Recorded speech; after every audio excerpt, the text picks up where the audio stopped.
Hello hi, నేను మీ history Rafi సార్ని.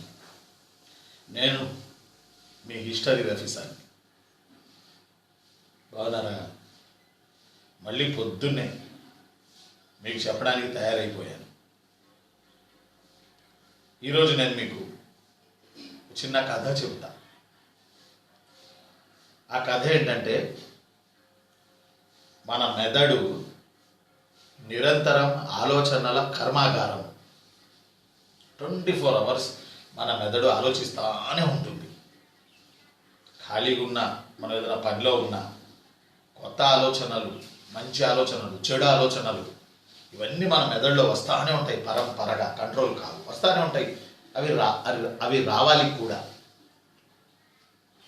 అయితే ఈ ఆలోచనల్ని పర్యవేక్షించే ఉద్యోగస్తులు ఇద్దరు ఉంటారు. మన ఆలోచనల్ని పర్యవేక్షించే ఉద్యోగస్తులు ఇద్దరు ఉంటారు.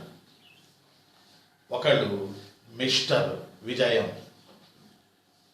రెండో ఆయన మిస్టర్ అపజయం. ఒక ఆయన మిస్టర్ విజయం, రెండో ఆయన మిస్టర్ అపజయం. ఈ ఇద్దరు ఉద్యోగస్తులు మనలో మన ఆలోచనల్ని అమలు చేస్తూ ఉంటారు. కాబట్టి మన ఆలోచనల్లో మనం ఈరోజు దరిద్రంగా ఉంది, ఈరోజు బాగోలేదు అని అనుకుంటే, ఈ ఆలోచనని మనం మిస్టర్ అపజయానికి అంకితం చేస్తాం. ఇక అప్పుడు లెగుస్తాడు చూడండి మిస్టర్ అపజయం. ఇక రకరకాల సమస్యలు సృష్టిస్తాడు ఆ రోజంతా. ఎందుకంటే మనం ఆ ఉద్యోగికి చెప్పాక, మనం బాస్ కదా, ఈరోజు బాగోలేదని చెప్పాం. ఇక బాగోలేకపోవడానికి ఎన్ని బలమైన కారణాలు చూపాలో మిస్టర్ అపజయం అన్ని బలమైన కారణాలు చూపుతాడు. ఆ రోజంతా అట్లాగే ఉంటుంది. పెన్ను రాయకపోతే పెన్ను రాయదు, చిరాగ్గా ఉంటుంది, బస్ ఎక్కపోతే బస్సు వెళ్ళిపోతుంది, ఏదైనా పుస్తకం కొందామంటే పుస్తకం దొరకదు. అబ్బా, రకరకాలు. అలా కాకుండా మీరు ఈ రోజంతా బ్యూటిఫుల్గా ఉంటుంది, సంతోషంగా ఉంటుంది అని మీరు మిస్టర్ విజయానికి పని చెప్పారనుకోండి, మిస్టర్ విజయం రెచ్చిపోయి మీ సంతోషానికి సపోర్ట్ ఇచ్చే అంశాలన్నీ ఆ రోజు మీరు నిద్రపోయే వరకు చేస్తాడు.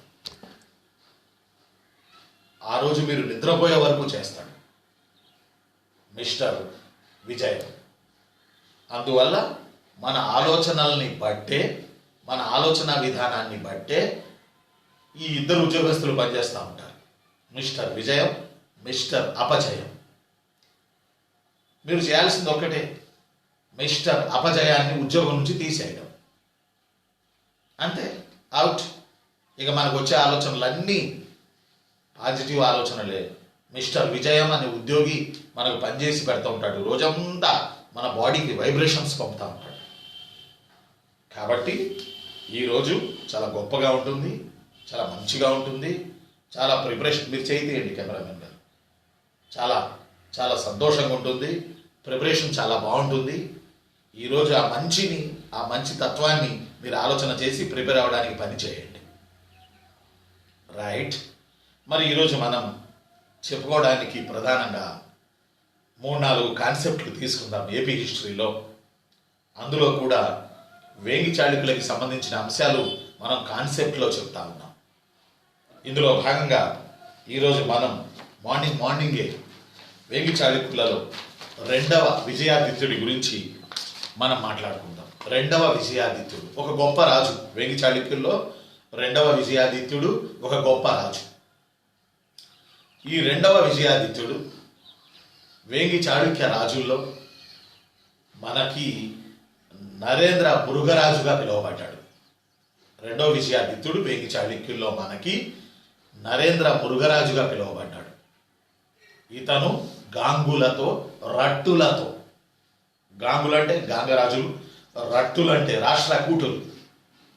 ఎందుకంటే వేంగి చాళుక్యులకి శత్రువులు రాష్ట్రకూటులు, రాష్ట్రకూటులకి శత్రువులు వేంగి చాళుక్యులు.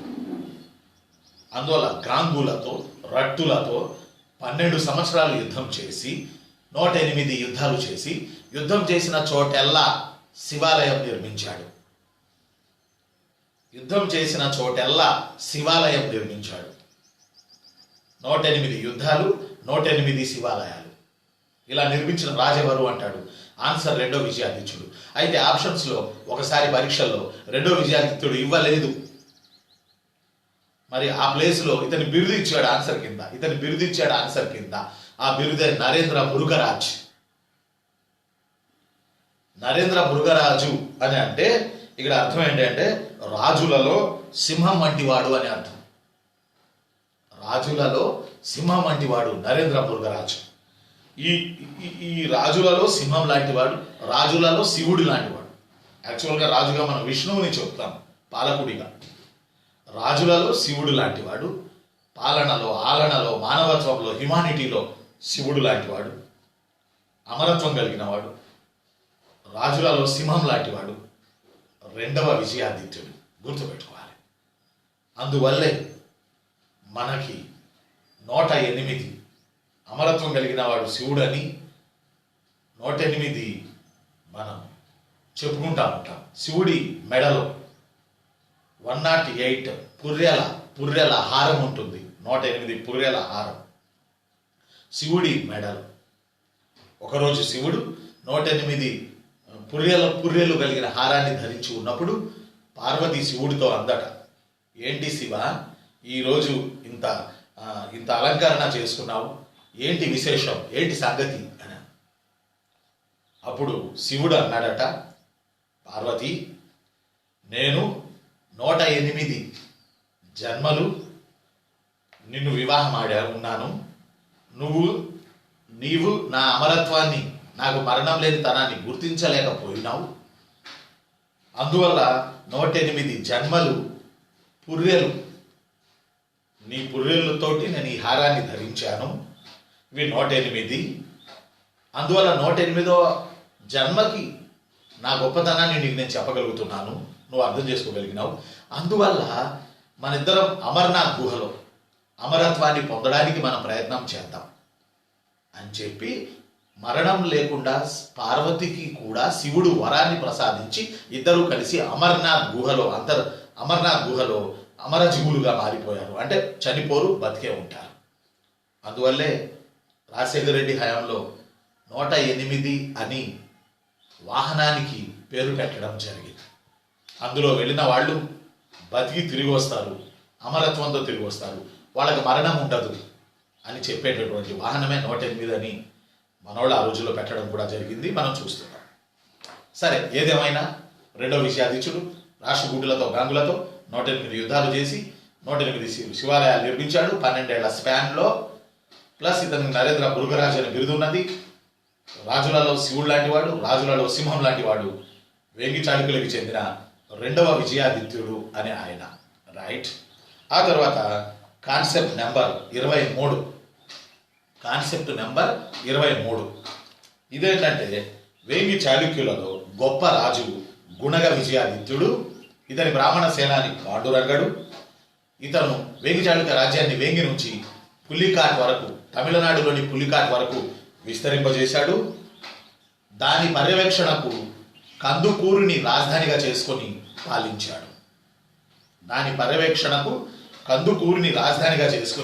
పాలించడం జరిగింది. కాబట్టి వీఆర్ వెరీ క్లియర్. నరేంద్ర మృగరాజు తర్వాత మనకి మరో గొప్ప రాజు వేంగి చాళుక్యులో గుణగ విజయాదిత్యుడు. గుణగుడు అంటే లెక్కలు బాగా చేసేవాడు, గుణించువాడు. అందువల్ల గుణగ విజయాదిత్యుడు అనే ఇతని పేరు. ఇతని మరో పేరు ఏంటంటే మూడవ విజయాదిత్యుడు. ఒక్కోసారి ఎగ్జామ్స్లో గుణగ విజయాదిత్యుడు ఇవ్వరు, మూడవ విజయాదిత్యుడు అని ఇస్తారు. అప్పుడు మీరు మూడవ విజయాదిత్యుడు ఆన్సర్ పెట్టాలి. గుణగ విజయాదిత్యుడు లేదా మూడవ విజయాదిత్యుడు మరో రాజు. ఇతను వేంగి చాళుక్యులో గొప్ప రాజు. ఇతని సేనాని పాండురంగడు. ఈ పాండురంగడు ఒక బ్రాహ్మణ సేనాని. అంటే వేంగి చాళుక్యుల సామాజిక వ్యవస్థ వచ్చేటప్పటికి బ్రాహ్మణులు సమాజంలో, వేద విద్యా పారంగతులైన బ్రాహ్మణులు సమాజంలో వాళ్ళ ప్రాధాన్యం కొంచెం తగ్గి సేనానులుగా, సైనిక జనరల్స్గా వేంగి చాళుక్యుల కాలంలో బ్రాహ్మణులు పనిచేయాల్సి వచ్చింది. ఇది వేంగి చాళుక్యుల సామాజిక వ్యవస్థలో వచ్చిన స్పష్టమైనటువంటి మార్పు. ఈ పాండురంగడు పులికాట్ వరకు రాజ్యాన్ని విస్తరింపజేశాడు. ఎక్కడ పులికాట్? తమిళనాడు, నెల్లూరు, ఆ బోర్డర్. అక్కడ బోయ కొట్టాలు అనే వాళ్ళను ఓడించి వాళ్ళ వాళ్ళ రాజధాని కిరణపురం లేదా అచలపురాన్ని తగులబెట్టి రాజధానిని మళ్ళీ తిరిగి వాళ్ళు తలెత్తకుండా, ఎవరు వాళ్ళు, వీళ్ళు బోయ కొట్టాలు అనేవాళ్ళు తిరిగి మళ్ళీ తలెత్తకుండా బోయ కొట్టాలను అంచడానికి కందుకూరులో రాజధాని చేసుకుని పరిపాలన చేశాడు. కందుకూరులో రాజధాని చేసుకుని పరిపాలన చేశాడు గుణగ విజయాదిత్యుడు. ఆ కందుకూరు పట్టణాన్ని విజయవాడ పట్టణం వలె నిర్మించినది ఎవరు అని ఎగ్జామ్లో వచ్చింది. కందుకూరు పట్టణాన్ని విజయవాడ పట్టణం వలె నిర్మించింది ఎవరు అని మనకి ఎగ్జామ్లో వచ్చింది. ఆన్సర్ గుణగ విజయాదిత్యుడు ఇవ్వలే. మూడవ విజయాదిత్యుడు ఆన్సర్ గుర్తుపెట్టుకోవాలి. అంటే గుణగ విజయాదిత్యుడికి ఉన్న మరో పేరు మూడవ విజయాదిత్యుడు అన్నట్టు. ఓకే, మరి గుణగ విజయాదిత్యుడిని త్రిపుర మర్త్య మహేశ్వర అంటారు. గుణగ విజయాదిత్యుడిని త్రిపుర మర్త్య మహేశ్వర అని అంటారు.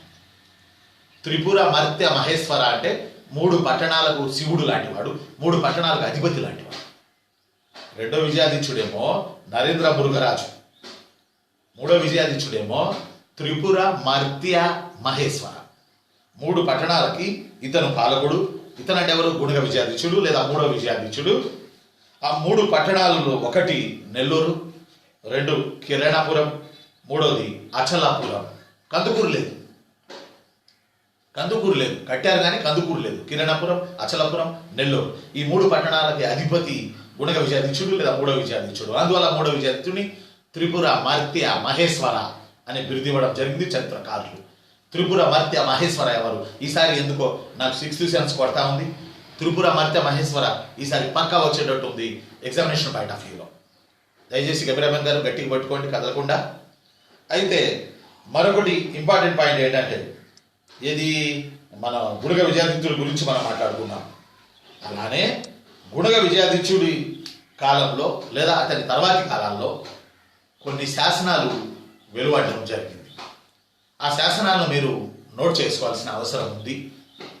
ఇది ఆపి ఈ శాసనాలను నోట్ చేసుకోండి.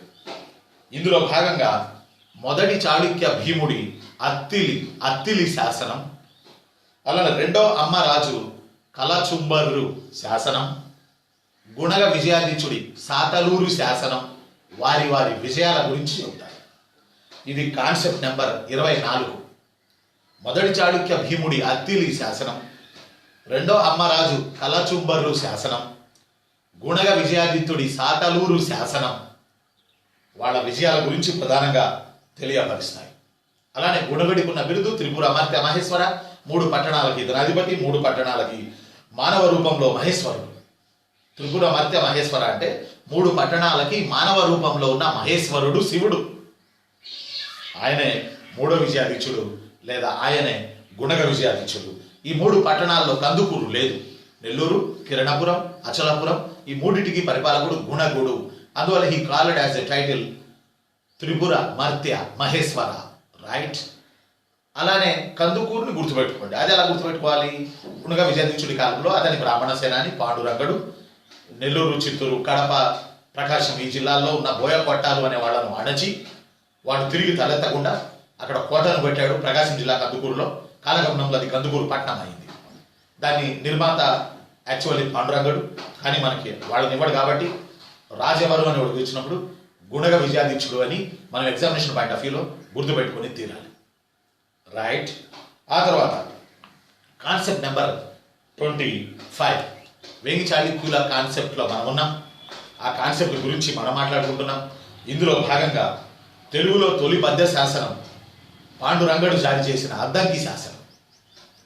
తెలుగులో తొలి పద్య శాసనం పాండురంగడు జారీ చేసిన అద్దంకి శాసనం మన అందరికీ తెలుసు. ఇది ప్రకాశం జిల్లా అద్దంకిలో వేయబడింది. ఇది పాండురంగడు బోయగొట్టాల మీద విజయానికి చిహ్నంగా ఈ శాసనాన్ని వేశాడు. తెలుగులో తొలి పద్య శాసనం 849లో ఈ శాసనాన్ని ఏడిలో 849 క్రీస్తు శకంలో ఈ శాసనాన్ని వేయడం జరిగింది. ఈ శాసనం ఇది తరువోజా శైలిలో ఉందని ఆ రోజు ప్రీవియస్ వీడియోస్లో కూడా నేను ఎక్కడో చెప్పాను. తరువోజా శైలిలో ఉంది. తెలుగులో తొలి పద్య శాసనం 849 ఏడిలో. ఈ శాసనంతో పాటు పాండురంగడు ఇంకా ప్రకాశం జిల్లా కనిగిరి, ప్రకాశం జిల్లా కందుకూరులలో కూడా తెలుగులో తొలి పద్య శాసనాలు వేశాడు. ఆ పద్య శాసనాలు సీస పద్యపు శైలిలో ఉన్నాయి. సీస పద్యపు శైలిలో ఉన్నాయి. సీస పద్యపు శైలిలో ఉన్నాయి. సీస పద్యపు శైలిలో ఉన్నాయి. మొదటిదైతే తెలుగులో తొలి పద్య శాసనం అద్దంకి శాసనం పాండురంగడు తరువోజా శైలిలో ఉన్నది. అయితే ఈ తెలుగులో తొలి పద్య శాసనంలో గుణగ విచారించుడు కాలంలో వేయబడిన ఈ శాసనంలో ఏం రాయబడి ఉందంటే ఒక చిన్న లైను. అద్దంకి శాసనంలో 80 పుట్ల ధాన్యం మరియు నాట్లు వేయడానికి సరిపడా భూమిని ధర్మవరం ఆదిత్య భట్టారక దేవాలయానికి పాండురంగడు దానం చేశాడు. ఇది మెయిన్. బేసికల్లీ తెలుగులో తొలి పద్య శాసనం ప్రకాశం జిల్లా అద్దంకి శాసనం పాండురంగడు జారీ చేశాడు. ఇతను వేగి చాళుక్యుల సేనాని, పర్టికులర్లీ గుణగ విజయాదిత్యుడి సేనాని. ఇతను ఈ శాసనంలో ప్రధానంగా చెప్పింది ఏంటంటే, ఇక్కడ చూడండి, ఆ రోజుల్లో వ్యవసాయం బాగా జరిగేదని, వ్యవసాయం సుక్షేత్రంగా జరిగేదని, శీతక్షేత్రాలు విపరీతంగా ఉండేయని, పచ్చటి పొలాలతో పచ్చటి చాపబరిచినట్టు ప్రకృతి ఉండేదని ఇతను చెప్పిన మాట ఏంటంటే, ఈ శాసనంలో 80 పుట్ల ధాన్యం మరియు నాట్లు వేయడానికి సరిపడా 80 పుట్ల ధాన్యం మరియు నాట్లు వేయడానికి సరిపడా భూమిని ధర్మవరం ఆదిత్య భట్టారక దేవాలయానికి పాండురంగడు దానం చేశాడు. ఆదిత్య భట్టారక దేవాలయం అంటే సూర్య దేవాలయం. దీనికి 80 పుట్ల ధాన్యం, దానికి నాటు వేయడానికి సరిపడా భూమిని ఆ ధర్మవరంలోని ఆదిత్య భట్టారకునికి దానం చేసినట్లు వేగి చాళుక్యుల తరపున పాండురంగడు. ప్రధానంగా ఈ శాసనం మనకి చెప్తా ఉంది. ఇది ఈ అద్దంకి శాసనం. ఇందా నేను మీకు చెప్పాను, మొదటి చాళుక్య భీముడి అత్తిలి శాసనం, రెండో అమ్మరాజు కడచుంబరు శాసనం, గుణగ విజయాదిత్యుడి సాతులూరు శాసనం, పాండురంగడి అద్దంకి శాసనం వేగి చాళుక్యులకు సంబంధించి అత్యద్భుతమైన విషయాలను మనకు చెబుతాయి. అందులో డౌటే లేదు. ఆ తర్వాత కాన్సెప్ట్ 26 పేజీ 152. Concept 26 page 152. ఇందులో మనం ముఖ్యంగా గుర్తుపెట్టుకోవాల్సింది, వేగి చాళుక్యుల రాజైన రెండో విష్ణువర్ధనుడు కొనికి ధన శాసనం జారీ చేశాడు. ఇది వేగి చాళుక్యుల కాలం నాటి ప్రభుత్వ అధికారుల గురించి చెప్తుంది. కొణిదన అని బహుశా మన సినిమా చిరంజీవికి ఇంటి పేరు కొణిదన అనేది రావడానికి కారణం కొనికి దన అనే ప్లేసు కారణమేమో. ఆ తూర్పుగోదావరి పశ్చిమ గోదావరి జిల్లాలో వీళ్ళ ఇంటి పేరు కొణిదన, శాసనం పేరు కొనికి దన. KONIKIDANA కొనికి దన శాసనం issued by second Vishnu Vardhan. ఈ శాసనం ప్రధానంగా వేగి చాళుక్యుల కాలం నాటి ప్రభుత్వ అధికారుల ఉద్యోగుల బరువు బాధ్యతల గురించి ప్రధానంగా చెప్తుంది. ఆ రోజుల్లో వేగి చాళుక్యుల కాలంలో రాజ్యాన్ని విషయాలుగా విభజించారు. విషయం అంటే రాష్ట్రం అనే అర్థం, అది వేరే స్టోరీ. అలాంటి వేగి చాళుక్యుల కాలంలో కొనికి ధన కెమెరామెన్ గారు కొంచెం గట్టిగా కొట్టుకోండి. కొనికి ధన శాసనం ప్రకారం ప్రధానంగా మనం గుర్తుపెట్టుకోవాల్సిన very very very important point ఏంటంటే, కొనికి ధన శాసనం ప్రకారం పరిపాలనా అధికారులు సెక్రటేరియట్ లెవెల్లో 72 మంది ఉండేవాళ్ళు. 72 మంది ఉండేవాళ్ళు. వీళ్ళు డిపార్ట్మెంట్స్ హెడ్ అనుకోండి, OSDలు అనుకోండి. ఒక్కొక్క అధికారి పర్యవేక్షించే పరిపాలనా శాఖను నియోగం అని అంటారు.